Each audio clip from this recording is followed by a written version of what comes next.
రీసెంట్గా నన్ను ఎక్కువగా అడిగే క్వశ్చన్ ఏంటి అంటే సప్లిమెంట్స్ తీసుకోవచ్చా, తీసుకుంటే ఎంత డోస్ తీసుకోవాలి, ఏ సప్లిమెంట్స్ చాలా ఇంపార్టెంట్ అని.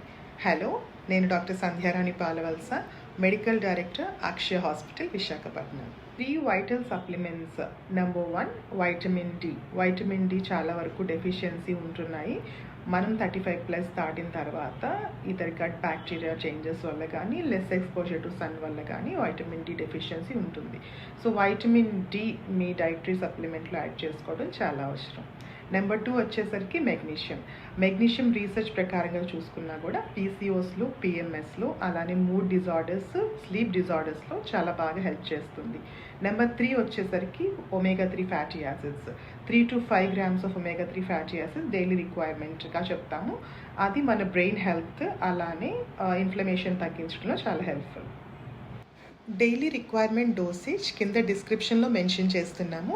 అలానే మీ బ్లడ్ టెస్ట్ రిపోర్ట్స్ బట్టి కూడా మీ డాక్టర్ మీకు ఎంత సప్లిమెంట్ అవసరం అనేది అడ్జస్ట్ చేస్తారు. Thank you.